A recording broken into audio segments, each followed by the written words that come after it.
veremos brevemente sobre la educación secundaria de la modalidad técnico-profesional. Es muy importante que ustedes tengan en cuenta que esta es una de las modalidades del sistema educativo argentino. Además de la secundaria orientada, tenemos la educación técnico-profesional como una modalidad. Esta modalidad es muy singular, tiene algunas características.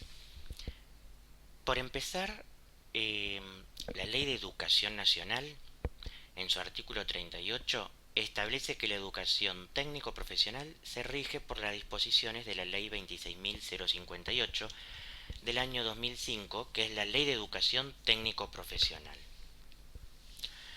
En particular, el artículo 4 de esta ley expresa que la educación técnico-profesional promueve en las personas el aprendizaje de capacidades, conocimientos, habilidades, destrezas, valores y actitudes relacionadas con desempeños profesionales y criterios de profesionalidad propios del contexto socioproductivo, que permitan conocer la realidad a partir de la reflexión sistemática sobre la práctica y la aplicación sistematizada de la teoría. Ya este artículo nos da un posicionamiento acerca del enfoque pedagógico sobre el cual va a trabajar la educación técnica. Esta ley de educación técnico profesional es válida tanto para la educación superior como para la educación secundaria, en lo referente, por ejemplo, a la formación de técnicos. Es un enfoque propio de la modalidad técnico-profesional, la formación basada en competencias, y se caracteriza por tener como término de referencia el mundo socioproductivo y el perfil profesional. Si nosotros vemos la Ley de Educación Nacional, básicamente hay tres fines. El primero es formar ciudadanos para poder convivir en sociedad, formar a las personas como para poder seguir estudiando en niveles superiores y preparar de alguna manera para el mundo del trabajo.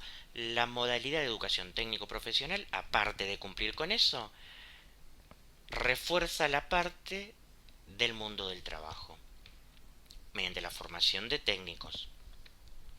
Entonces, la formación por competencias, que es el enfoque propio de la modalidad técnico-profesional, debe ser entendida como un proceso abierto y flexible de desarrollo curricular. Este enfoque, que es propio de la modalidad de educación técnico-profesional y se estructura de tal manera que contribuye a proporcionar conocimientos, habilidades, capacidades, procedimientos, valores, actitudes, componentes metacognitivos y cualidades de personalidad, donde el sujeto alcanza un desarrollo del pensamiento y formaciones psicológicas más amplias y profundas que traen como resultado un desempeño efectivo de su labor y queda organizado en un diseño curricular por competencias profesionales. Si nosotros vamos al médico, queremos que el médico nos diagnostique bien. Si nosotros contratamos un electricista para instalar un ventilador y queremos que lo haga de la mejor manera, cuidándose, cuidándonos y no dejándonos sin luz en toda la casa. Esas cuestiones hacen que una persona sea competente, que pueda realmente eh, cumplir con los desempeños de su labor. Aquí nosotros vamos a hablar en general de competencias cuando hablamos de este enfoque, pero la palabra competencia se mezcla mucho con capacidad. Para algunos casos son sinónimos, para otros no. Estrictamente no lo son, pero se los suele usar muchas veces de esa manera. Para Philippe Perrenot, nosotros podríamos decir que las capacidades, en su suma, por decir de a modo grosero, la suma de capacidades determina una competencia. Sabemos que no es una suma de capacidades, pero bueno, es un conjunto de capacidades que se ponen en juego para resolver algún problema o algo. Eso sería una capacidad. Si quieren profundizar, pueden buscar textos de Perrenot sobre el tema. Es uno de los autores que lo ha abordado. Entonces, suelen mezclarse a veces capacidades y competencias como sinónimos, pero estrictamente hablando no lo son. El enfoque pedagógico propio de la modalidad es la enseñanza por competencias, donde nosotros nos vamos a encontrar con habilidades, que son conjuntos de aptitudes para ejecutar tareas de modo fluido, inmediato y con cierto grado de automaticidad en la respuesta. Estas habilidades, digamos, este, son un aspecto. Después tenemos las capacidades, que son conjunto de disposiciones potenciales que permiten a los sujetos elaborar sociocognitivamente la realidad y conducirse en ella. Se construyen sobre la base de aprendizajes significativos. Ausubel hace muchos aportes que fundamentan este modelo teórico, por decir así, este modelo pedagógico que es muy aplicado en el mundo. De hecho, varias universidades están migrando sus diseños curriculares a diseños curriculares por competencias. Por último, las competencias resultan de la integración de capacidades que posibilitan el desempeño de los sujetos ante situaciones y problemas que demandan su abordaje. Y esa resolución a partir de la puesta en juego, movilización o transferencia de conocimiento, habilidades y capacidades. Por eso le decía hoy que de alguna manera es como una especie de suma. No es estrictamente hablando una suma, es una integración donde aparecen diferentes habilidades y capacidades puestas en juego para poder una persona ser competente en algo. Bien, esto es muy importante, más allá de que en la práctica algunas instituciones educativas ni siquiera sepan que esto existe, porque es la realidad, digamos. También hay mucha gente que no está de acuerdo con esto de pensar en capacidad y competencias, porque lo relacionan con el mundo del trabajo, con el mercado, y la verdad es que no estamos en una sociedad eh, que no necesita del mercado y que no necesita del trabajo. Por lo tanto, digamos, eh, los argumentos en contra de de este enfoque pedagógico no suelen ser suficientemente sólidos. Sí puede haber en algunos casos que se dejen de lado las otras cuestiones de formar ciudadanos con sentido crítico y preparar para estudios superiores y centrarse solo en el mundo del trabajo. Pero bueno, no es algo que ocurra aquí en Argentina. De hecho, el sector socioproductivo muchas veces tiene un poco más de exigencias de las que tal vez eh, forman, digamos, con las que se forman a los estudiantes de tecnicaturas. Entonces, ir al día en la demanda del mercado laboral de profesionales técnicos para determinadas tareas, para el sistema educativo es todo un desafío. Piensen que hay trabajos que hoy no existen, tal vez dentro de 2 o 3 años aparecen nuevos trabajos y no hay técnicos formados con eso. Los técnicos que estamos formando hoy van a desempeñarse dentro de 2 o 3 años en un mercado laboral que le va a pedir habilidades y capacidades y conocimientos que tal vez hoy no existen. Entonces, es todo un desafío. Y yo creo que este enfoque pedagógico nos brinda muchas capacidades de poder reflexionar en términos de poder situar a la escuela en un contexto, para poder ver qué tipo de proyecto de vida puede armar una persona que transita por la escuela. Yo creo que las escuelas técnicas, así como los institutos técnicos, habilitan a eso de una manera mucho más práctica, a lo mejor que otro tipo de formaciones. Es por eso que este enfoque pedagógico deben tenerlo en cuenta, por más que tal vez en una escuela técnica no se lo nombre. Bien, si queremos ver una definición de capacidades profesionales, tenemos una en la resolución del Consejo Federal del año 2006, en la número 261. Las define como saberes complejos que posibilitan la articulación de conceptos, información, técnicas, métodos y valores para actuar e interactuar en situaciones determinadas, en contextos diversos. Estos saberes complejos ponen en relación el pensar en una situación articular con material relevante las mismas. Es decir, cuando estos saberes complejos se ponen en relación para resolver una situación particular, eh, estamos dando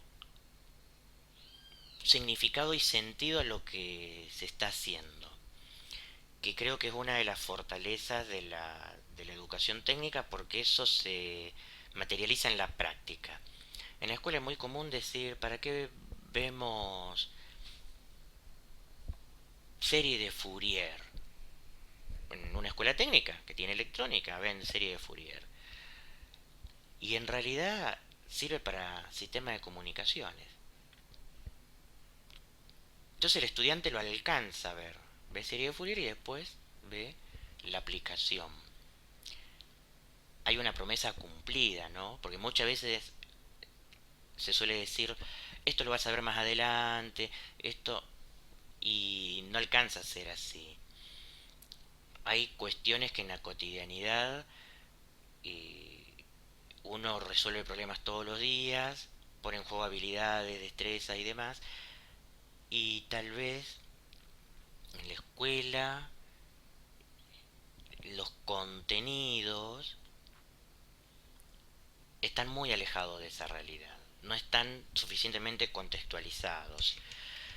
Por eso es importante el perfil profesional, porque el perfil profesional es el norte que va a guiar la organización curricular. Es la expresión ordenada y sistemática, verificable y comparable del conjunto de funciones y actividades que un profesional puede desempeñar en el mundo del trabajo y la producción, su campo de aplicación y sus requerimientos. Si estamos en una tecnicatura en informática y estamos dando una unidad curricular de esa carrera, y lo primero que tengo que saber como docente es el perfil profesional para saber qué competencias, capacidades y habilidades va a tener que desarrollar ese profesional.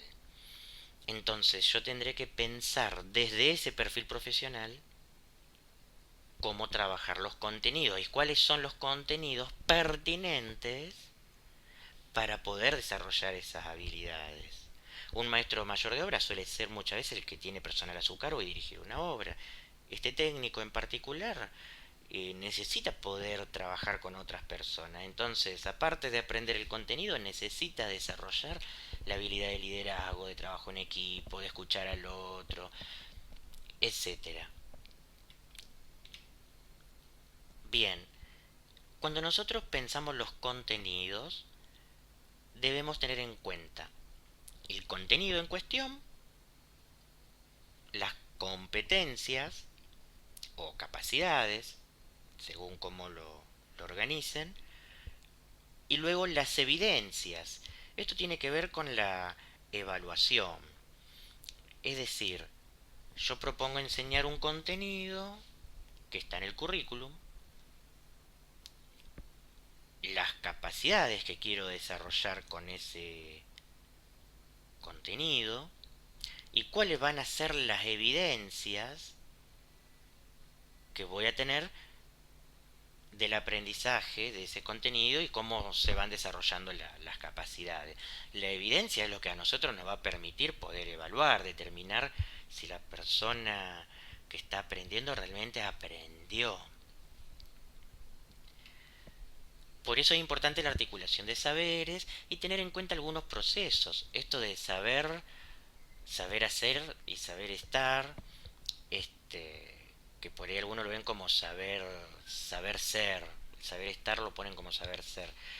Eh, Nosotros vemos que hay prácticas, se realizan determinadas prácticas, esas prácticas tienen que ver con los contenidos que las fundamentan. Es decir, nosotros vamos en la educación por competencias a poner al estudiante en una situación activa, es un alumno activo en términos de que construye conocimiento, pero a la vez resuelve problemas, y en esa actividad, que puede ser construir un mueble, desarrollar un software informático, elaborar un proyecto, va a haber contenidos que fundamentan esa práctica, y esa práctica a la vez es la que va a justificar esos contenidos. ¿Para qué? Para poder desarrollar procesos de pensamiento mediante articulación de saberes.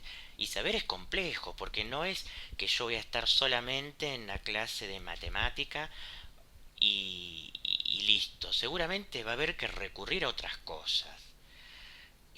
Por ejemplo, si en un taller de electricidad donde se está trabajando la ley de Ohm, el estudiante tuvo que haber trabajado proporcionalidad directa e inversa en matemática para que ese contenido sea recuperado a la hora de hacer una práctica con la ley de Ohm en el taller de electricidad. Entonces se ponen en juego muchos saberes. Y este es el diálogo que se necesita hacia dentro de las instituciones. El docente de matemática con el docente de taller, el docente de lengua con el docente de taller, el docente de lengua con el docente de matemática, para poder tener la posibilidad de no pensar una clase aislada y atomizada, sino una clase contextualizada que orienta el aprendizaje del sujeto en relación al perfil profesional, de acuerdo a la tecnicatura que esté estudiando. Por eso es importante conocer el diseño curricular. En el caso de una tecnicatura, el diseño curricular va a partir del perfil profesional, van a ser las primeras cosas que se van a definir. ¿Cuál es el perfil profesional? A partir de ahí, ¿cuáles son las competencias, capacidades y habilidades que va a tener esa persona al concluir sus estudios? Si nosotros estamos en la formación docente, vamos a pretender que ese docente sea capaz de diseñar una situación de aprendizaje, poder llevarla a cabo en el aula, poder plantear evaluaciones, etcétera. Si nosotros estamos hablando de un técnico electricista, poder firmar plano de una casa, poder realizar los planos, hacer instalaciones eléctricas, conocer medidas de seguridad, etcétera. Luego las actividades. Es importantísimo pensar cuáles son las actividades que van a permitir desarrollar esas habilidades y competencias para alcanzar el perfil profesional. Y de esas actividades, por último, el currículum. Si bien en instituciones educativas tenemos ya un currículum prescripto, que lo que hace es decirnos, de alguna manera, qué es lo que debemos enseñar, nosotros a ese currículum debemos tomar la decisión política de establecer qué contenidos vamos a enseñar y de qué manera los vamos a hacer. Es decir, muchas veces se deja, por ejemplo, en educación técnica de lado los números complejos por parte de los profes de matemática, porque prefieren enseñar otras cosas. Y en tecnicaturas como electrónica y electricidad son necesarias. Los números complejos es necesario poder verlos. Sin embargo, los debe retomar el docente de una disciplina diferente a la matemática, por una cuestión de que en matemática no se dio. Si el docente de matemática conociera esto, sabría que ese contenido es prioritario respecto de otros. Esto no se trata de dar un contenido o no dar un contenido. En lo posible hay que dar todo, pero si tenemos que priorizar, prioricemos de acuerdo al perfil profesional, no de acuerdo a lo que el docente sabe o le parece. Es de acuerdo al perfil profesional y de acuerdo a lo que se necesita dentro de lo que es la formación para ese técnico en particular, teniendo en cuenta la articulación con otras áreas. Hay otros contenidos, por ejemplo, que no se suelen dar, que son los vinculados a la estadística en la educación secundaria. Y sin embargo, ¿cuáles son los motivos para no dar estadística? En algunos casos, bueno, tal vez hay una decisión institucional y no se desarrolla porque no hace falta, pero en otros casos resulta muy necesario. Y estas son las cuestiones que nos sirve para pensar cómo posicionarnos a la hora de hacer una propuesta de enseñanza. Por eso es muy importante tener en cuenta este enfoque si tenemos la suerte de trabajar en una escuela técnica de nivel secundario. Lo mismo es válido para educación superior, pero he hecho hincapié en algunas cuestiones que tienen que ver para el nivel secundario, dado que hay muchas tecnicaturas, desde técnico en administración de empresas hasta técnico en alimentos, maestros mayores de obra y demás, que necesitan tener en cuenta por parte del docente estas cuestiones del perfil profesional, las capacidades y las competencias. Hay otras maneras también de abordar la enseñanza y otros modos que no son por competencias, por ejemplo, a través de recorridos didácticos, etcétera. Hoy me he ocupado de lo que es la modalidad de educación técnica. Espero que le haya sido útil. Gracias por todo. Hasta luego.